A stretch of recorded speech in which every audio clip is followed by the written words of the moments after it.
Welcome to this Broadcom video on the integration of AAI with BMC's Control-M. In this video, we install and configure the connector.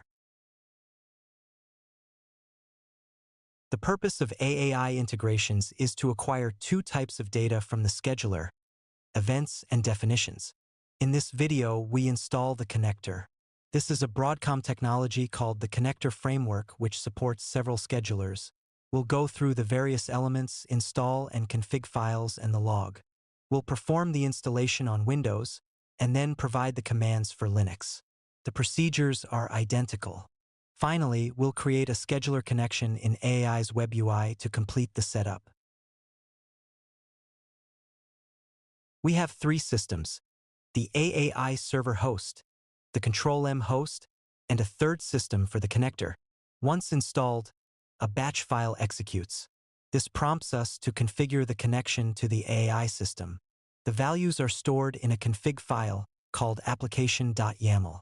On Windows, it runs automatically. On Linux, we have to run it manually. The connector is started either as a Linux process or Windows service. We'll check the log to establish that the connector framework is talking to the AAI server. Then in the AAI web UI, we set up the connection to Control-M. AAI acquires the data using a JDBC connection to the Control-M database, which we have to reference. The connector is then able to source the two data streams from the Control-M database over JDBC and feed AAI. Make sure AAI is running. We install the connector as root or administrator. We download the latest version of the package from the Broadcom download site. The package is a zip file. We unzip it. Then we execute the install executable. When installed, the connector can be controlled with either a Windows service or systemd, systemctl commands on Linux. When the installation is finished, a configuration script executes automatically on Windows, and we have to run it manually on Linux. This prompts us for a number of values like the AAI URI. These values are needed for the connector to connect to AAI. They are populated in a file called application.yaml, which is the main configuration file. The system can be started either with the Windows service or systemctl start. We check the log to make sure the connector is talking to AAI. If there is no log, something went wrong, and you'll need to run the config script manually to fix the values. Finally, we add the scheduler in the AAI web UI. With this information, the connector is able to connect to the Control-M database and acquire events and definitions.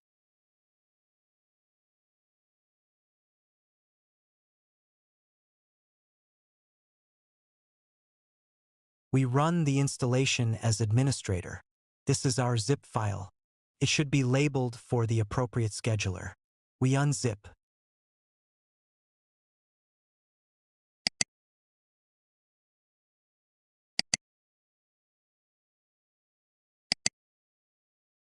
We have the exe for Windows. We run this as administrator.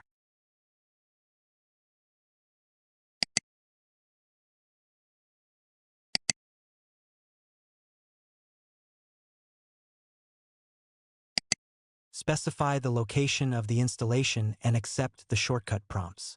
Note that in situations where an unsupported version of Java is currently referenced in your Java home variable, the installer will prompt you for the location of the correct version.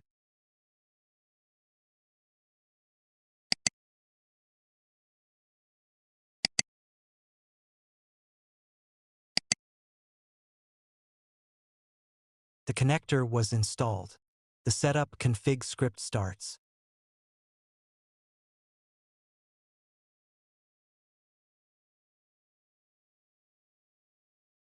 We're in the config script.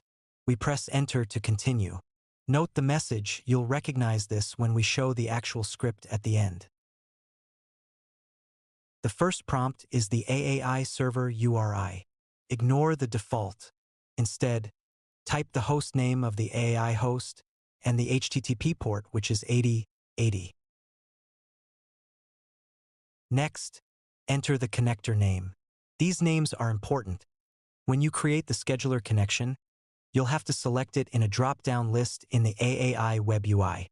This is how the connector is known by AAI. Enter the host name of the connector.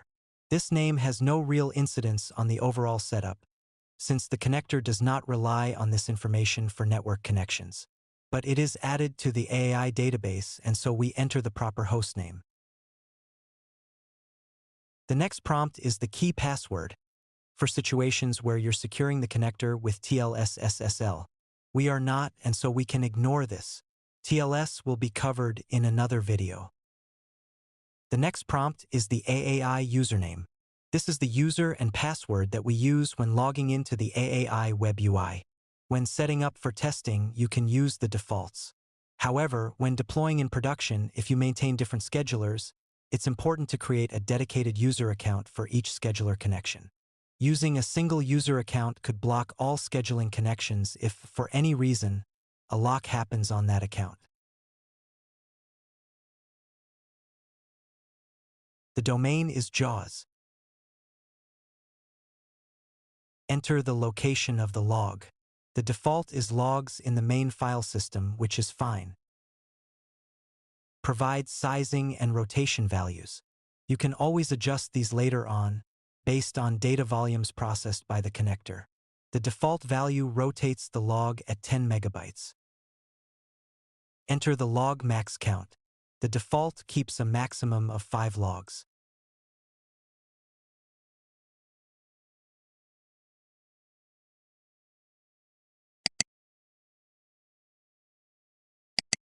You'll be able to see the service in Windows Services.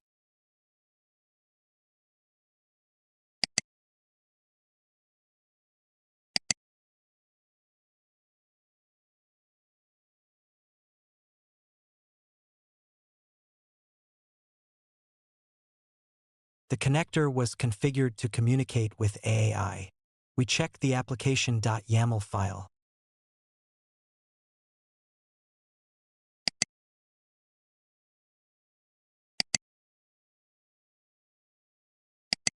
You recognize the values we entered: AI server, username, password, domain, and so forth.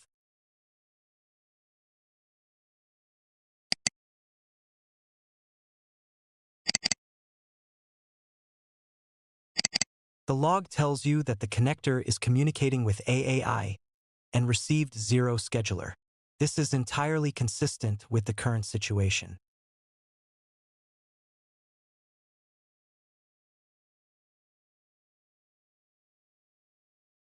We can now set up the scheduler connection in the AAI web UI.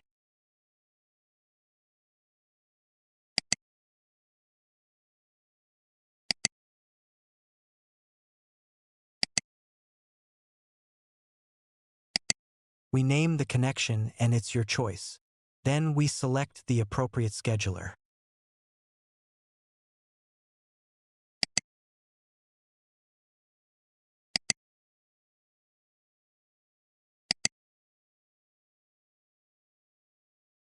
Let's look at the form. First, select the connector that was created during configuration. We named the connector, it's now listed here. Field information needed by the Control-M connector will be known by Control-M administrators. We specify the database type for the Control-M instance, either Postgres or Oracle. The connector uses a direct connection to the Control-M database over JDBC. We have to enter the JDBC URL and JDBC driver. You also enter the user and password to access the database. You enter the relevant Control-M data center. You are currently set up with a once-a-day acquisition of definition data. You may want to increase the frequency of acquisition, for example, if the organization is going through a major overhaul of job definitions. Simply check the boxes that you need. The projected start time period determines how far in the future you want to go in collecting forecasted jobs. The default set to 7 days is acceptable. The polling interval determines the frequency of acquisition of the event data, like job executions. Obviously, this is far more dynamic than definitions, and so the default is set to 30 seconds, which is low enough to keep Control-M and AI in sync without impacting performance. The historical data initial load period, in days, determines how far back in time the connector needs to retrieve event data for. If you leave it to 7, it will retrieve at the earliest events from 7 days ago, and not earlier than that. The historical data load batch in days sets the number of days of data to be processed at a time. This parameter will noticeably affect performance. A smaller number makes your setup more efficient.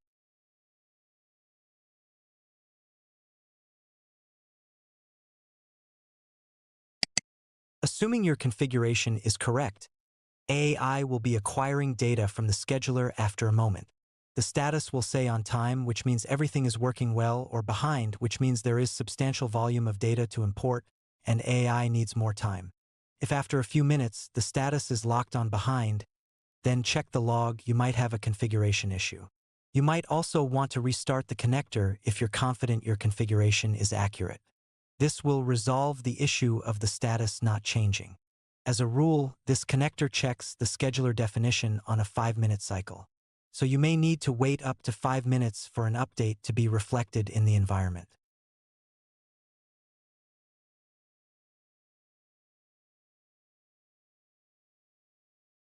We'll show the log in the event you've run into an issue. We'll also show the configuration script, which you may need to run manually if your initial configuration failed. We do not recommend updating application.yaml manually. It's better to rerun the script. The log shows the information that pertains to the current acquisition process, the number of objects, definitions, agents, and so forth.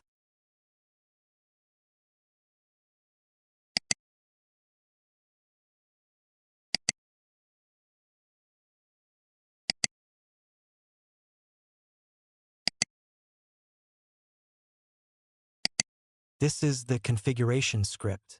You will recognize the initial message we saw in the DOS prompt. This is the Linux installation procedure. The commands should be consistent with what we just described. We have downloaded the complete AAI installer zip file in a user's downloads folder. There is a directory called connectors. Look for the appropriate connector technology in that directory, say Atomic or Control-M. Extract it, that is the connector install zip. Unzip the file. Gunzip the tar.gz package. Untar the package. Install the connector as root. The script is called connector-install.sh. Use the install option at the end. If you're uninstalling or upgrading, use the uninstall or upgrade options and follow the instructions. The connector is installed in /opt / the name of the scheduler solution -connector. A user called the same is created as well. The file system belongs to this user. Position yourself in the connector directory. Execute the configuration script. Make sure you do so as the owner of the file system and not root. The script contains the same prompts we saw earlier. If Java is accurately set in the user path, then the script simply completes and you can skip the next step.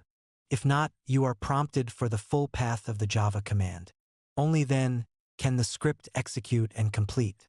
At the end, you are instructed to execute the service configuration script. This is the next step, which you should only execute if you were prompted for Java. As stated earlier, the connector service is controlled with systemd. We need to update the version of the service in systemd before executing control-ctl commands. We run the configure-service.sh script to do so. This will copy the associated service elements to /etc/systemd. We can now start the connector with systemctl. As we did earlier, we can inspect the log. We can also look at application.yaml. You can restart the connector, check the status, and enable to set it to automated at boot. Thank you. This concludes the video.